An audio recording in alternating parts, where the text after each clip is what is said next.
காடு அப்படின்றது அந்த ஐடியா எங்கேருந்து வந்துச்சு?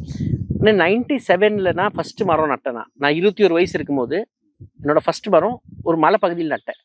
சேலம் சுற்றி மலைகள் இருக்கு. நான் ஸ்கூல் படிச்சதுலேருந்து அந்த மலையை பார்த்துட்டு இருப்பேன். இல்லை, மரம் நடணும் அப்படின்ற இன்ஸ்பிரேஷன் எங்க வந்துச்சு? அது நம்மளை ஒரு டீச்சர் வந்து பயங்கரமா பொறுக்குனிப்பாங்க. என்ன ஸ்கூல்ல படிக்க மாட்டேன்ல, சேட்டை, செம்ம சேட்டை. நான் இன்னும் குள்ளையா இருப்பேன். ஹோலி கிராஸ்ன்ற ஒரு ஸ்கூலு, செம்ம சேட்டை. அங்கேயே யூனியன்லாம் சேர்த்து ஸ்ட்ரைக்லாம் பண்ணியிருக்கேன். நான் ஸ்கூல்ல யூனியன் போடணும், ஸ்ட்ரைக் பண்ணியிருக்கேன். ஸோ சூப்பராக இருக்கும். அந்த டைமில் ஒரு ஜியாகிரஃபி டீச்சர் வந்து மேப் வரையிடும். அது இம்ப்ரிண்ட்டுக்கு நிறைய இடத்துல பதிவு பண்ணியிருக்கேன். இது நிறைய நேர்களுக்கு தெரியும் இது. ஸோ மேப் வரையும் போது அந்த ஹில்ஸ் எல்லாம் இருக்கும் பாருங்க. நான் ரொம்ப சோம்பேறி. அதெல்லாம் பசங்க கலர் பென்சில்லாம் ட்ரா பண்ணி எல்லாம் கொண்டு வந்துருந்தாங்க. நான் சும்மா பென்சில்லே அப்படியே ட்ரா பண்ணி கொண்டு வந்துட்டேன். சரி, ஏன்டா இப்படி பண்ணுறேன்னாரு அவரு. சார் அங்கே பாருங்க சார், எல்லாம் மழை ப்ரௌனாக தான் சார் இருக்குண்ணே. எல்லாம் மொட்டையாக தான் சார், எல்லாம் கருப்பாக இருக்கு பாருங்க சார், எல்லாம் கருந்து போய் கிடக்குது பாருங்க சார் நீங்கள் என்ன. டேய் கரெக்டரான்னாரு. உடனே அவர் வந்து கரெக்டரா சொன்னாரு. எனக்கு உடனே கரெக்டரா நம்மள சொல்லிட்டாருன்ட்டு பயங்கரமா ஆயிடுச்சு. அந்த வாத்தியார் கிளாஸ்லயே நம்மள உட்கார விட மாட்டாரு, வெளியே தான் முட்டி போட்டு உட்கார வைப்பாரு. அவர் நம்மளை பாராட்டிட்டாரே. ஸோ ரைட்டான திங்கை அப்சர்வ் பண்ணி சொன்னா அது அப்ரிசியேஷன் இருக்குன்ட்டு. பட் அந்த இம்ப்ரிண்ட் ஆச்சு.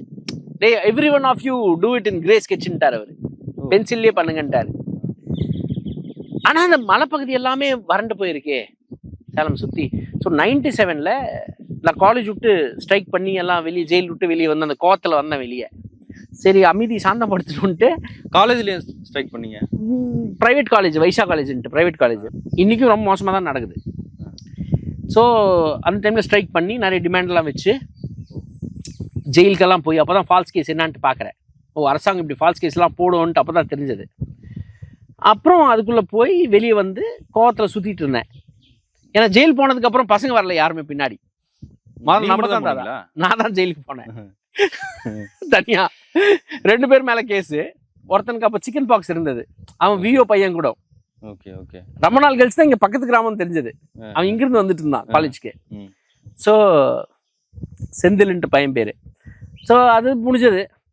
வெளியே வந்து கோவத்துல போய் ஏதோ ஒன்று பண்ணணும்னு பார்த்தா மலைக்கு போறேன். 5 மணிக்கு எந்திரிச்சு காலையில 5 மணிக்கு ஒரு ரேஞ்சர் சொல்றாரு. ஒரு சான்ஸ் மீட்டிங் ஒரு ரேஞ்சர் கூட.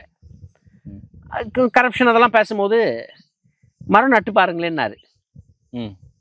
அது எப்படியோ ஊக்கிடுச்சு நம்மளை. மரத்தை நட்டு தான் பார்க்கலான்ட்டு போய் மரம் நட ஆரம்பிக்கிறேன். ட்ரீ பிளான்ட் பண்ணக்குள்ள பெரிய எக்ஸ்பீரியன்ஸ் நம்மளுக்கு.